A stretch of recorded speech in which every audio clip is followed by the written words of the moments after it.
Welcome to College Briefing. The content of the briefing includes lawsuit filed against Harvard, accusing it of violating the civil rights of Jewish students. ESPN apologizes for fake name scam that led to Emmy statues going to people ineligible for award. Can China swing Taiwan's elections? Certain cases are etched in your soul. Experts behind ED review defend use of anecdotal evidence. Huge galaxy ring challenges thinking on universe. Lawsuit filed against Harvard, accusing it of violating the civil rights of Jewish students. The Toronto Star. Jewish students at Harvard University have filed a lawsuit against the institution, claiming that it has become a bastion of rampant anti-Jewish hatred and harassment. The lawsuit alleges that Jewish students have been harassed, assaulted, and intimidated, with behavior intensifying since the October 7 attack on Israel by Hamas. The students accuse Harvard of violating their civil rights and tolerating anti-Semitic behavior on campus. The lawsuit comes amid a wave of similar lawsuits filed against other universities, including the Art Institute of Chicago, New York University, and the University of Pennsylvania. ESPN apologizes for fake name scam that led to Emmy statues going to people ineligible for award. ABC.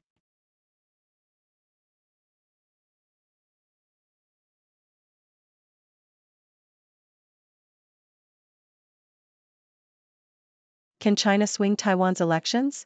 Foreign Affairs. China is using local proxies in Taiwan to spread partisan narratives and misinformation in an attempt to influence the upcoming presidential election. The Chinese Communist Party, CCP, hopes to replace the incumbent Democratic People's Party, DPP, with the more pro-Beijing Kuomintang, KMT. Chinese influence efforts in Taiwan have intensified since the DPP's Tsai Ing-wen won the 2016 presidential contest. However, despite China's attempts to sway voters, its efforts have never proven particularly effective. Taiwan has a network of civil society groups that are pioneering new ways to combat foreign meddling, and the government has advanced anti-disinformation initiatives. Taiwan's voters are also highly attuned to Beijing's operations. The island's electoral systems remain open and strong, and the Taiwanese public has been sensitive to perceived Chinese interference. Taiwan's responses to Beijing's meddling are getting better, with civil society groups developing new AI tools to combat Chinese proxies. Taipei has also leveraged technology to improve democratic participation and keep Taiwan's media open and accurate. The government has set up a task force to monitor the internet and media for signs of information manipulation surrounding the election. Taiwan has also passed laws to crack down on suspected instances of election meddling. Certain cases are etched in your soul. Experts behind ED review defend use of anecdotal evidence. ABC. A review into claims of patient prioritization at South Australian hospitals has found no evidence to support the allegations.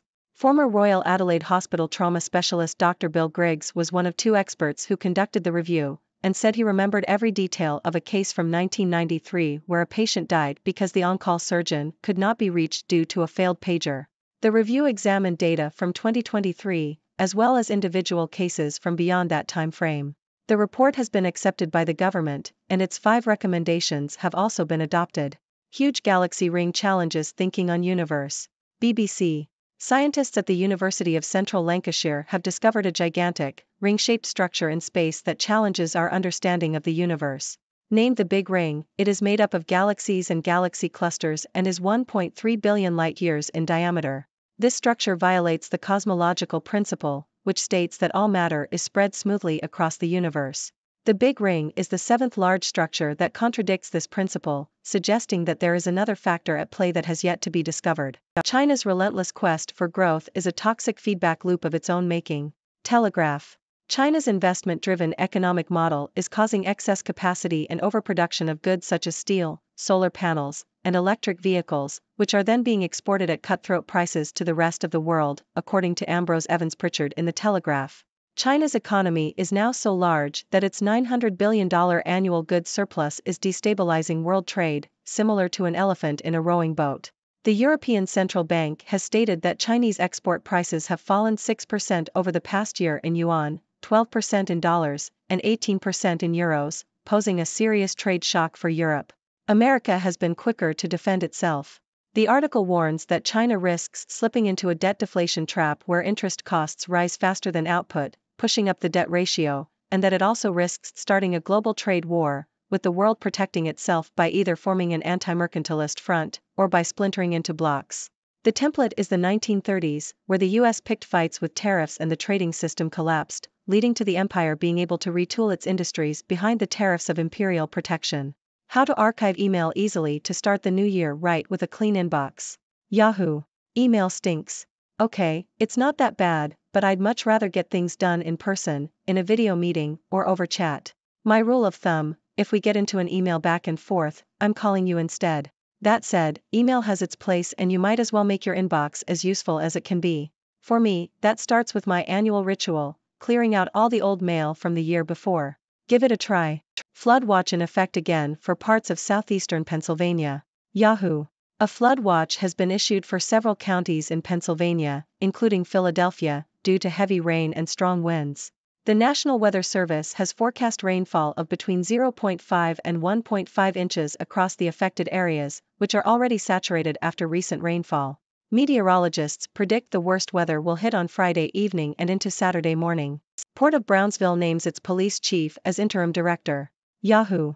The Port of Brownsville in Texas has named William G. Dietrich, the port's chief of police, as interim head while the search for a new port director continues. Dietrich, a U.S. Army veteran, joined the port in July 2022 and will leverage his experience to steer the port forward in the interim. The port is currently undergoing major infrastructure improvements, including a new business park and a dredging project to deepen the Brownsville ship channel. It is also the site of Next Decade Corporation's Rio Grande LNG terminal, which is expected to create thousands of jobs locally. Friday's time schedule. Associated Press. The article provides a schedule of NBA and NHL games, as well as top 25 women's college basketball games. It lists the teams playing and the times of the games. Who is Crown Prince Frederik, Denmark's soon-to-be king? The Toronto Star. Denmark's Crown Prince Frederik, who will become King Frederik X, has been confirmed to take over the throne from his mother, Queen Margrethe II. The 55-year-old prince is popular in Denmark and has a more informal style than his mother. In the past, he had doubts about ascending the throne and described the attention and scrutiny that come with it as too uncomfortable. However, he has grown more comfortable with his position and is known for being informal and down-to-earth. He is a keen sportsman and rock music fan, and he has a special interest in climate change and other environmental issues. Utah hands UCLA fourth straight loss with near-historic 90-44 romp. The Toronto Star. Utah ended their 7-game losing streak to UCLA with a dominant 90-44 victory. The Utes just missed handing the Bruins their worst conference loss in program history. Cole Bayema and Keba Keita led the way for Utah with 14 points each. Brandon Carlson recorded a double-double with 12 points and 14 rebounds. UCLA has now lost 4 games in a row and has not lost 5 straight since February 1990. 5-star LJ McCray named Anthony Munoz Lineman of the Year award winner. Yahoo! Defensive lineman LJ McCray has been named the winner of the Anthony Munoz Lineman of the Year award, presented to the top high school linemen in the class of 2024. McCray, who is ranked as the number 6 overall prospect in the nation and the number 2 defensive lineman, will be playing college football at the University of Florida. The award is named after Anthony Munoz, regarded as one of the top offensive linemen in professional football history. The All-American Bowl, where the award was announced, is the most watched and prestigious high school all-star event. Dante Scott scores 20 of his 22 in the second half as Maryland gets past shorthanded Michigan 64-57. Associated Press. Maryland overcame a halftime deficit to defeat a shorthanded Michigan team 64-57 on Thursday night. Dante Scott scored 20 of his 22 points in the second half, including 2 key three-pointers that gave the Terrapins the lead for good. Julian Reese contributed 14 points, 13 rebounds, and 5 blocks. Michigan was missing leading scorer Doug McDaniel, who did not travel with the team. Olivier Nkamhoua and Terrence Williams II led Michigan in scoring with 18 and 10 points, respectively. Modest gains for Hong Kong if multiple entry visas for Shenzhen residents restart. South China Morning Post. The resumption of a multiple entry visa scheme for Shenzhen residents is unlikely to bring significant benefits to Hong Kong's economy, according to economists. The scheme, which allows Shenzhen residents to make multiple trips to Hong Kong within a year, is expected to increase the number of visitors but will not address the underlying issues of Hong Kong's weakened competitiveness in tourism and lower per capita spending by mainland Chinese tourists. The previous influx of mainland tourists caused tensions in border towns and led to protests. The resumption of the scheme may spark similar conflicts. And that's a wrap for today's news. Let's quickly recap what we've covered. First, we discussed the lawsuit filed against Harvard University, accusing it of violating the civil rights of Jewish students. Similar lawsuits have also been filed against other universities. Next, we talked about ESPN apologizing for submitting fake names to the Sports Emmy Awards, resulting in ineligible individuals receiving awards. We then moved on to China's attempts to influence Taiwan's upcoming presidential election through local proxies and misinformation. Despite China's efforts, Taiwan's strong electoral systems and public awareness have made it difficult for foreign meddling to be effective.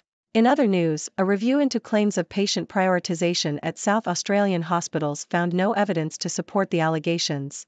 We also discussed the discovery of a gigantic, ring-shaped structure in space that challenges our understanding of the universe. Moving on, we talked about China's investment-driven economic model causing excess capacity and overproduction of goods, which is destabilizing world trade.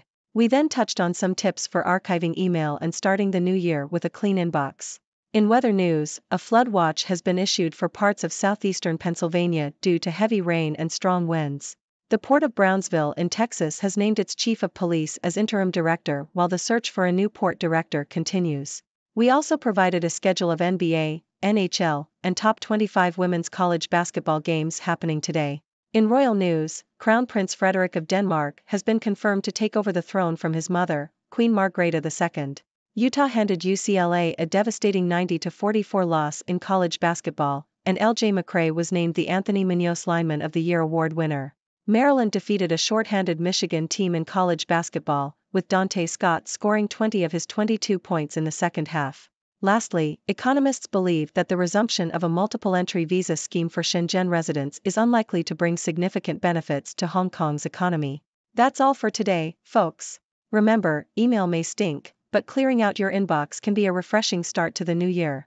And if you have any thoughts or questions about today's news, please feel free to share. What's on your mind? Thank you for tuning in. The content above showcases the latest briefing reports and analytical synopses, thoughtfully curated by the 6Do team. These insights stem from a wide array of reputable media outlets, think tanks, government sources, and specialized experts worldwide. We encourage you to explore these sources for a comprehensive perspective.